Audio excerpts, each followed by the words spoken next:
Salam Bapak Ibu Saudara yang terkasih dalam Tuhan Yesus Kristus, Sampurasun. Bersyukur pada hari ini kita dapat kembali lagi bersama-sama untuk memulai ibadah online. Kita persiapkan hati kita untuk memulai ibadah, mari kita berdoa. Bapa kami yang ada di dalam surga, dalam nama Tuhan Yesus Kristus, kami mengucap syukur kepadamu Tuhan, kalau pagi hari ini kami kembali dapat mengikuti ibadah online. Mari Tuhan Yesus berkati ibadah kami dari awal, pertengahan, sehingga kepada akhirnya. Biar Roh Kudus bekerja untuk setiap kami Tuhan, agar kami dapat menikmati berkat lewat pujian, lewat firman Tuhan yang akan disampaikan oleh hamba-Mu. Terima kasih Tuhan Yesus, kami mengucap syukur di dalam nama Yesus. Haleluya. Amin.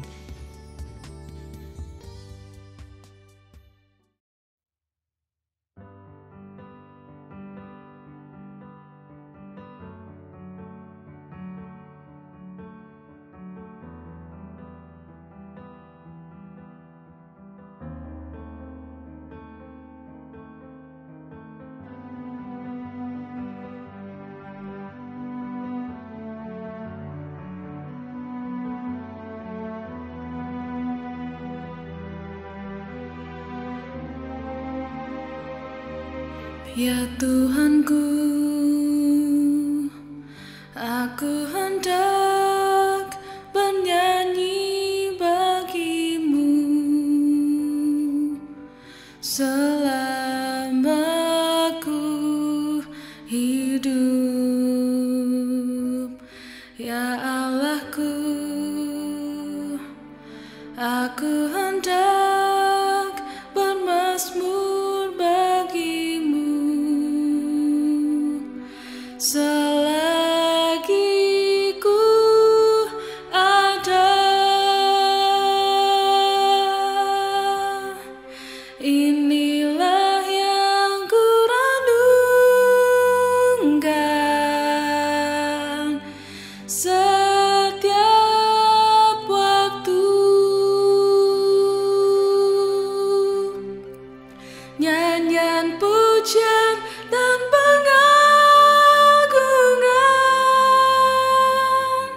kepadamu.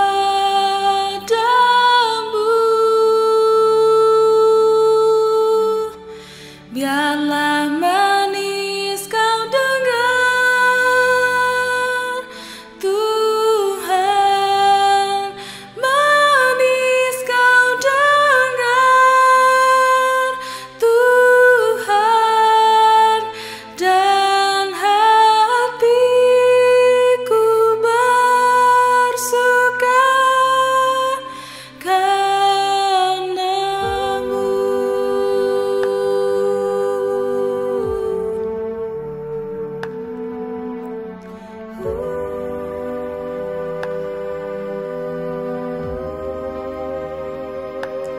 Ya Tuhanku,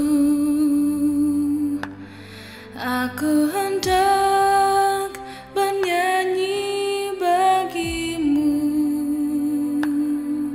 selama ku hidup. Ya Allahku,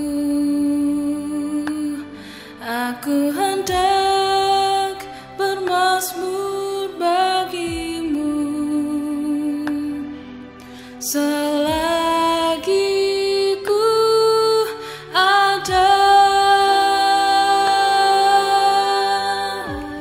Inilah yang ku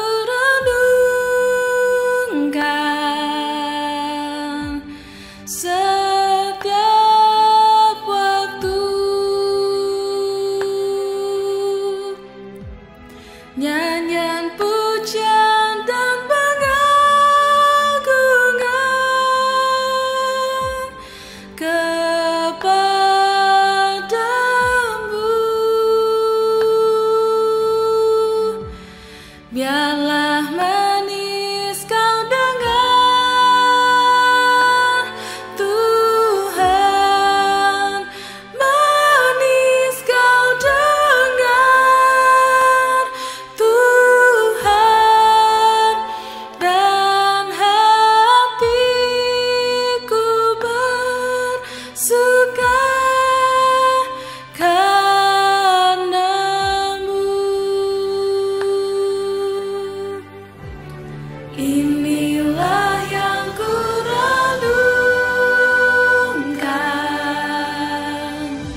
setiap waktu.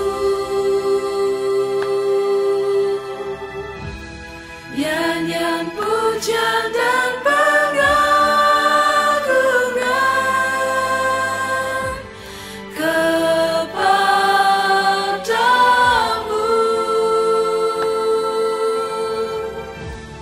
Biarlah manis kau dengar, Tuhan, manis kau dengar, Tuhan, dan hatiku bersuka karenamu.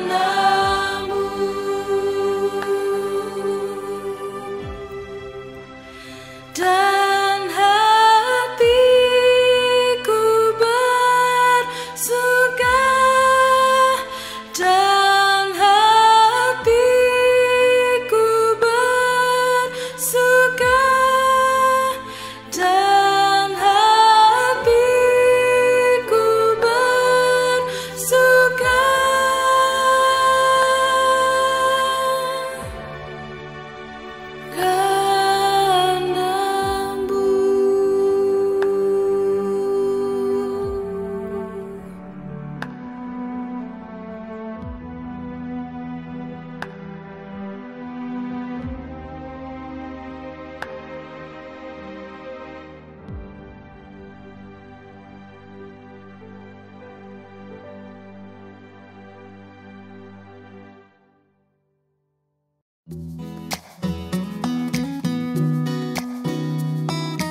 Kami kembali mengundang Bapak, Ibu, Saudara-saudari untuk tetap mengikuti ibadah online GBI CRC di channel ini setiap hari Minggu pukul 10 pagi.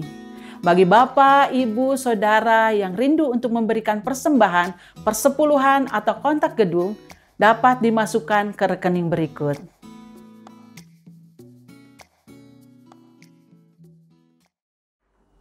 Sampurasun.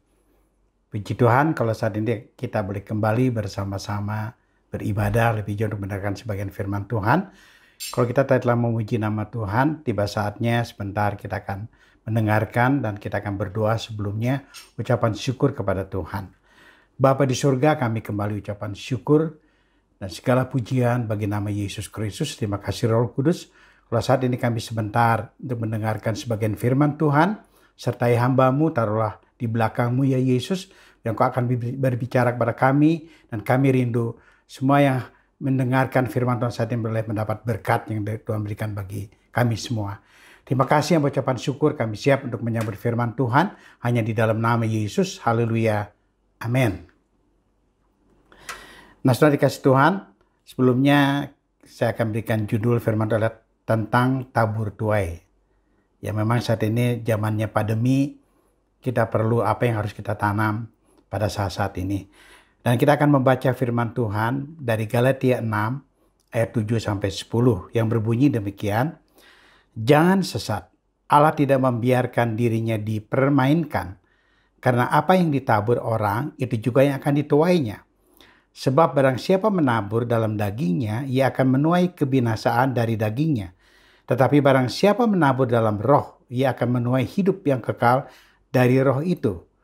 Janganlah kita jemu-jemu berbuat baik, karena apabila sudah datang waktunya, kita akan menuai, jika kita tidak menjadi lemah. 10. Karena itu selama masih ada kesempatan bagi kita, marilah kita berbuat baik kepada semua orang, tetapi terutama kepada kawan-kawan kita semua.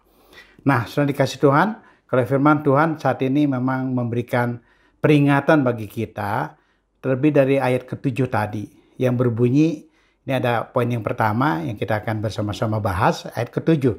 Jangan sesat, Allah tidak membiarkan dirinya dipermainkan, karena apa yang ditabur orang itu juga yang akan dituainya. Kata jangan sesat, kalau kita baca di KBBI, itu ada suatu peringatan tentang tersesat, tentang salah jalan.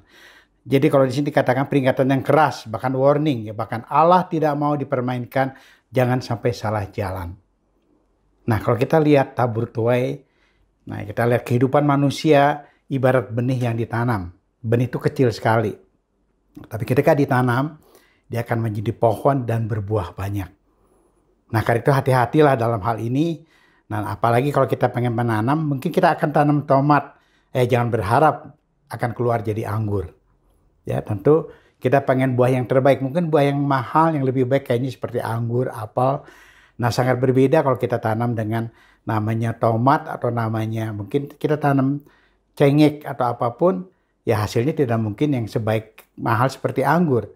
Tapi kalau kita ingin hidup yang baik, tentu harus menanam. Ceritanya kita menanam anggur sangat berbeda dengan menanam tomat. Anggur itu harus kita tanam dengan memelihara dengan baik. Kalau ada daun-daun yang kuning, kita harus buang. Setiap hari kita harus lihat, tengok itu seperti apa. Nah, sudah dikasih Tuhan, sama dengan seperti apa kehidupan kita. Pernah kita dengar lagu zaman dulu lah. Sebuah lagu yang namanya buah semangka berdaun sirih. Pokoknya kan itu nggak mungkin ya. Masa ada semangka bisa berdaun sirih? Ya itu boleh dikatakan itu nggak mungkin. Jadi apa yang kita tanam, pastilah kita akan menuai apa yang kita tanam tadi. Ya, dan dalam hal ini, ada ayat-ayat yang memberikan nasihat bagi kita, bagaimana Yesus berbicara tentang masalah buah tadi. Saya di lapangan, dalam pelayanan, banyak yang kejadian yang saya beritahukan kepada mereka. Hati-hati, ya. Ini semua adalah hukumnya tabur tuai. Apa yang kita tabur, apa yang kita tanam, lihat nanti buahnya seperti apa. Ya, dan itu yang kita harus pelajari dengan baik. Dan banyak orang mengatakan seperti ini. Ada yang bicara kepada saya, oh kalau Pak Elias itu di lapangan, udahlah kita tipu-tipu lah. Karena apa namanya, Pak Elias nggak akan tahu atau bagaimana. Nah dia mulai menanam dengan yang salah. Ya, menanam dikatakan, kalau Pak Elias harus ditipu, mungkin baru kita dapat apa namanya berkat dari Pak Elias. Nah itu salah. Ya, mungkin saya tidak tahu, tapi Tuhan yang tahu. Nah, ada beberapa orang yang mengatakan kok Pak Elias begitu, Pak Elias begini. Dia katakan, Pak itu gimana? Padahal dia orangnya seperti ini. Saya katakan lihat buahnya. Nanti semua juga akan terjadi. Memang benar. Di akhir hidupnya kita lihat, justru saya merasa sedih. Kesian mereka-mereka yang menanam yang salah. Nah banyak kali lidah ini nggak bisa kuasai ya, lidah yang kecil ini, seperti yang pernah ditaburkan dalam firman Tuhan. Kita sering dengar tentang masalah lidah ini. Nah banyak orang coba mulai membohongi, mulai berdusta, mulai dengan hal-hal yang lain, itu banyak yang terjadi. Nah ini sangat menarik. Kalau Yesus juga berkata dalam firman-Nya, kita harus melihat buahnya, jangan melihat pohonnya. Kalau melihat pohonnya mungkin kita kadang-kadang nggak tahu apa ya ini akan terjadi. Nah, nggak mungkin kalau pohon tadi pohon tomat ya akan berbuah tomat. Seperti itu. Anggur akan berbuah anggur. Nah, dari segala sesuatu, karena apa yang kita bicarakan, apa yang kita ngomong, mungkin ada orang-orang yang pintar bicara dan segala sesuatunya. Nah, kadang-kadang kita harus lihat buahnya, karena buah tidak bisa ditiru. Bahasa roh bisa ditiru. Kadang-kadang bisa dipelajari. Tapi buah tidak bisa ditiru. Seperti apa yang dikatakan dalam Matius 7, ini ayat 16 sampai 20. Mungkin kita banyak baca firman Tuhan, ini sangat menarik dalam hal ini. Ya, dikatakan di sini, dari buahnya lah kamu akan mengenal mereka. Dapatkah orang memetik buah anggur dari semak duri atau buah ara dari rumput duri? Kan nggak mungkin ya. Itu yang Tuhan katakan. Jadi kita bisa mengenal mereka adalah dari buahnya. Nah, ayat ke-7 di ayat 17 dikatakan, demikianlah setiap pohon yang baik menghasilkan buah yang baik. Sedang pohon yang tidak baik menghasilkan buah yang tidak baik. Nah, karena itu sudah dikasih kita harus hati-hati. Apa yang kita tabur? Nah, saya sendiri dari kecil, mulai saya berkeluarga, saya harus tanam dengan baik dalam keluarga. Supaya saya ingin lihat buahnya nanti seperti apa. Perjanjian Tuhan tidak pernah salah. Dan dia tidak bisa dipermainkan, tadi dikatakan. Dia tidak bisa dipermainkan. Ayat 18. Tidak mungkin pohon yang baik itu menghasilkan buah yang tidak baik. Ataupun pohon yang tidak baik itu menghasilkan buah yang baik. Itu nggak mungkin. Nggak bisa tertukar ya. Buah yang baik akan menghasilkan yang baik. Yang tidak baik ya akan tidak baik. Yang 19 katakan. Dan setiap pohon yang tidak menghasilkan buah yang baik pasti ditebang dan dibuang ke dalam api. Itulah tuai yang terakhir, itu sangat mengerikan. Ya, apa yang kita tanam, ya mungkin dari benih yang kecil, tapi akhirnya apa yang terjadi. Banyak saya lihat anak-anak Tuhan, ya bahkan katakan orang Kristen, tapi pada akhirnya mereka sangat disayangkan. Kenapa? ya buah tuaiannya apa yang terjadi. Nah, 20 yang dikatakan di sini, jadi dari buahnya kamu akan mengenal mereka. Nah, karena itulah kita perlu melihat apa yang terjadi, apa yang orang tidak perlu dengan pintar ngomong atau segala sesuatunya, tapi yang perlu Tuhan lihat adalah akhirnya buahnya, karena itu yang akan kita tuai. Ya. Dan kita lihat yang dikatakan, kita masih yang pertama, tapi ini mungkin saya hanya bicara yang pertama saja, mungkin lain waktu akan berikutnya. Nah, tadi kita lanjutkan, tidak mungkin buah itu akan berbeda dengan pohonnya. Kita lihat, ini nggak mungkin. Manusia paling gampang kalau membuat janji. Nah, ini dikatakannya berbohong, bahkan banyak orang demi uang, jabatan, politik, keuntungan pribadi jadi berbuat jahat dan menipu seperti apa yang dikatakan dalam Ayub. Nah, Ayub pernah mengajarkan. Saya lihat apa yang dikatakan Ayub dan memang benar. Ya. Hanya karena sesuatu hal dia berani berbuat bohong. Tidak tahu, dia tidak sadar.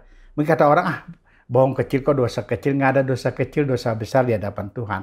Ketika kita menanam kebohongan itu walaupun yang kecil, itu akan lihat buahnya seperti apa. Nah, apalagi kalau dianggap, kalau kata orang Sunda mah, ngebohong nggak jadi lalap. Ya, seperti lalap pun lah. Nggak biasa ngebohong. Atau seperti biasa lah membohong gitu. Nah, ini hati-hati karena kita lihat kehidupannya di ke depan itu akan lebih berbahaya. Yang Ayub 30:5 dikatakan begini. Jikalau aku bergaul dengan dusta atau kakiku cepat melangkah ke tipu daya. Itu kata Ayub. Jadi dia jelas dia nggak mau bergaul dengan kebohongan, dengan dusta. Ketika kita mulai berdusta, jangan lupa saudara akan terus terjebak bahkan menjadi penipu. Bahkan akan masuk ke dalam tipu daya. Kenapa saudara? Kita tahu bapak pendusta itu siapa? Kita mau menanam yang baik. Karena janji Tuhan bagi setiap orang yang menanam yang baik, dia akan memberikan keturunannya, bahkan anak cucunya akan perkasa di muka bumi ini.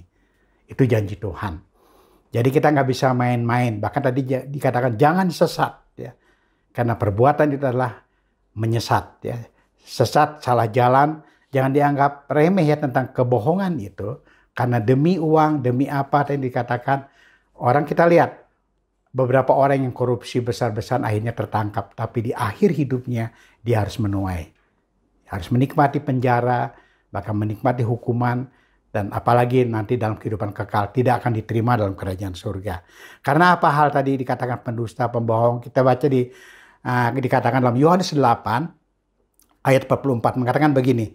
Iblislah yang menjadi bapamu. Dan kamu ingin melakukan keinginan-keinginan bapamu. Ia adalah pembunuh manusia sejak semula dan tidak hidup dalam kebenaran.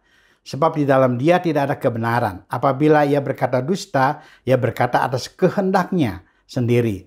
Sebab itu adalah pendusta dan bapa segala dusta.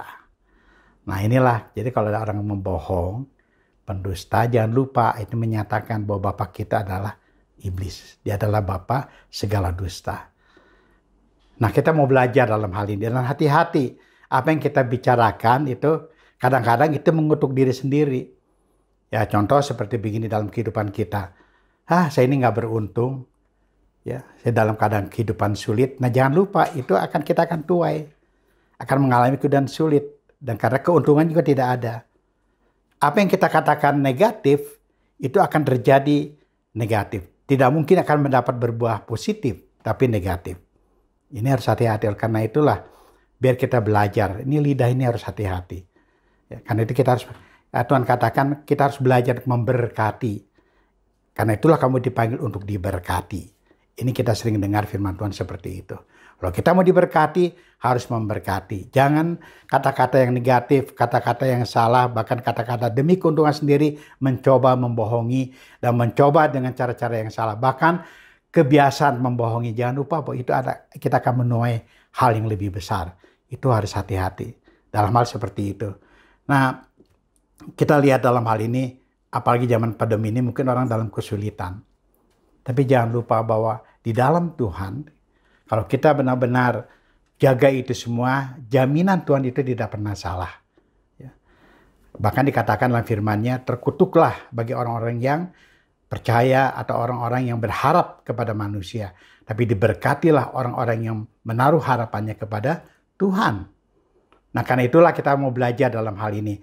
Nah, kadang-kadang kita tanpa disadari karena dari berbohong, dia sudah menabur benih yang nantinya dia akan menuai buah yang membawa kehidupan, tidak pernah merasakan berkat dari Tuhan, bahkan hidup dalam kesulitan sampai maut menjemputnya.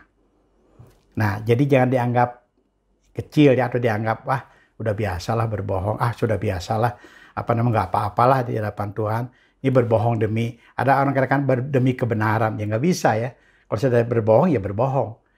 Nah, jangan lupa kalau kita mau mendidik anak pun kadang-kadang tanpa disadari kita sudah mengajar anak kecil juga berbohong. Kenapa? Dia melihat ke atasnya. Ya, dan itu pasti kebawahnya seperti itu. Contoh, kadang-kadang kita nggak sadar. Dia bilang nanti kalau ada yang datang ke sini ya, kasih tahu ya. Ada yang pakai motor, kasih tahu ya. Bilangin papa nggak ada, padahal papanya tidur. Ya, kenapa yang datang mau nagih? Nah, itu sudah mulai diajarkan anak-anak berbohong. Nah, jangan lupa sifat manusia itu condong kepada dosa. Nah, karena itu kita harus hati-hati dalam hidup ini. Nah, saya ajarkan pada hari ini kita mau sama-sama melihat Amsal 18 ayat 21 ini nggak asing lagi buat kita ini, tapi saya rindu kita mau lihat. Di sini dikatakan Amsal 18 ayat 21, hidup dan mati dikuasai lidah. Siapa suka menggemakannya akan memakan buahnya. Nah, ini sering dibahas ya, kita dengar.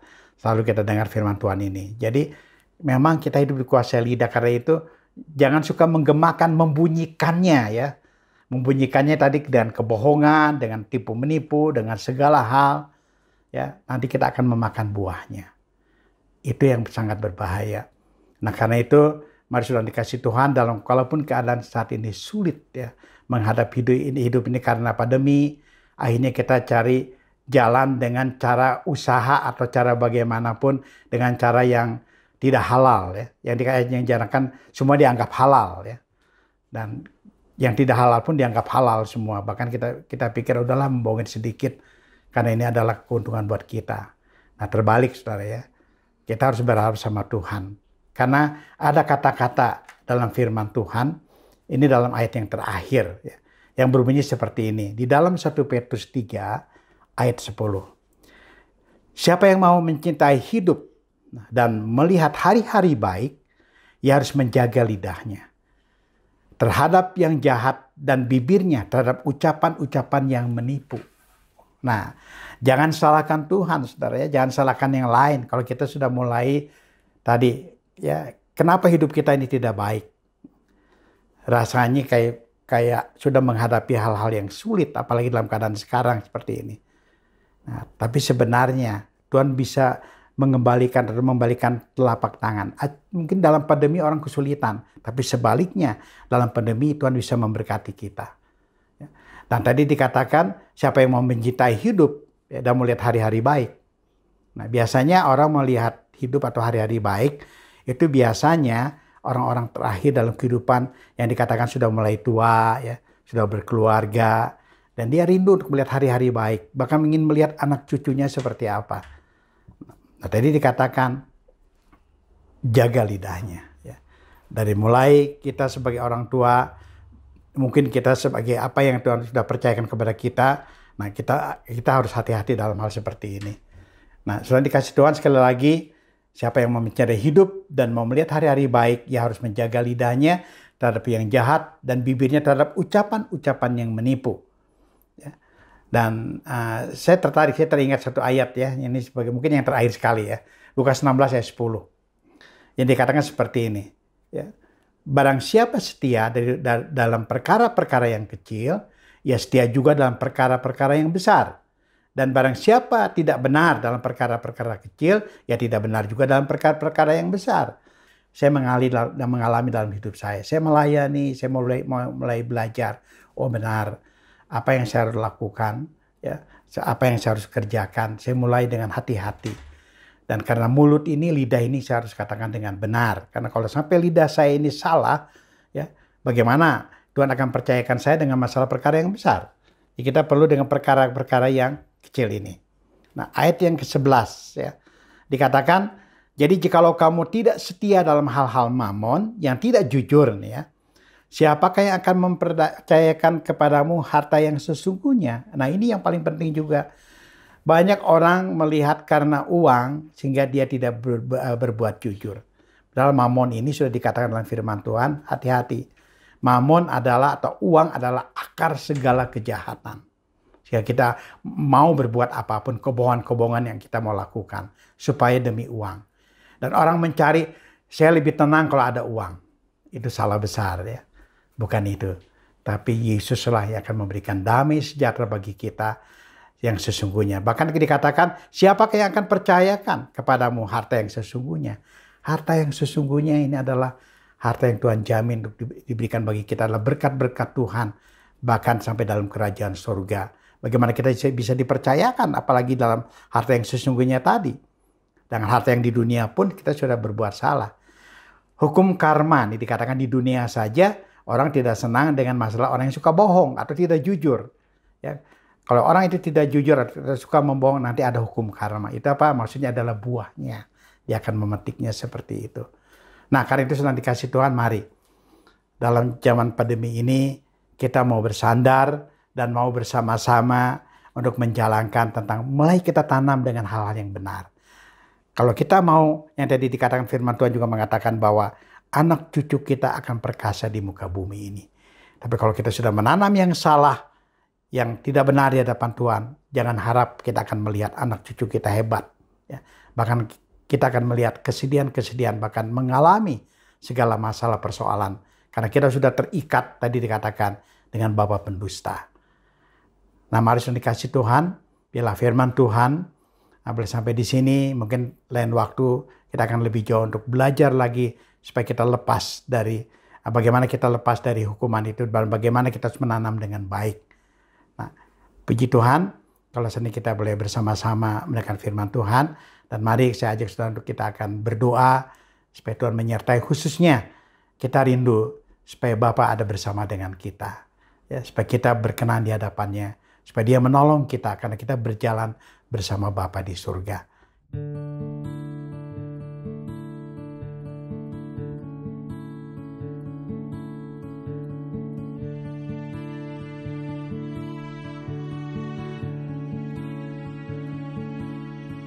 Engkau ada bersamaku di setiap musim hidupku. Tak pernah kau biarkan ku sendiri.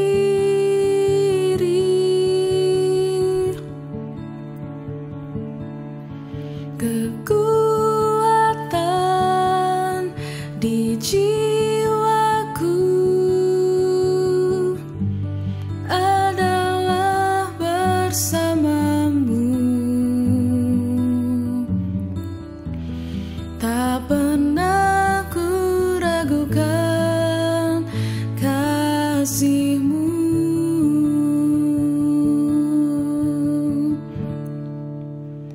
Bersama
Kita tundukkan kepala, kita akan berdoa.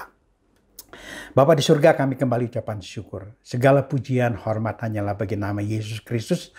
Terima kasih kalau Engkau telah memberitahukan kepada kami tentang kebenaran itu. Tabur tuai. Kami rindu untuk belajar memberikan yang terbaik dalam kehidupan kami. Kami rindu untuk memetik buahnya dengan baik. Karena semua orang akan melihat buahnya kami, Tuhan. Supaya mereka juga boleh merasakan berkat Tuhan melalui kehidupan kami. Karena kami boleh berbuat baik dan menjadi terang di dalam dunia yang gelap ini. Terima kasih atas firman-Mu ini, Tuhan. Dan bila kami rindu, tangan Tuhan menyertai kami. Biar Bapa ada bersama dengan kami. Dan saya ajak saudara untuk kita mengangkatkan tangan kita untuk menerima berkat dari Tuhan. Terimalah berkat-berkat dari surga. Untuk tangan-tangan yang mengangkat ini, apapun yang kau lakukan, selalu berhasil.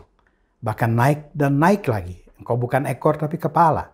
Bahkan kau diberkati baik dalam studimu, di dalam usahamu, dalam kerjaanmu, di dalam juga tokomu, warungmu, bahkan kesehatanmu dan keluargamu.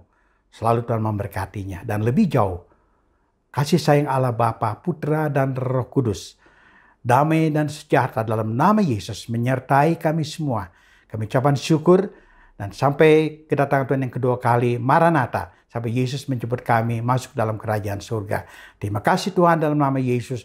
Haleluya. Amin. Selamat hari Minggu. Tuhan Yesus memberkati. Demikian ibadah online pada hari ini. Selamat hari Minggu. Tuhan Yesus memberkati. Sampai jumpa minggu depan.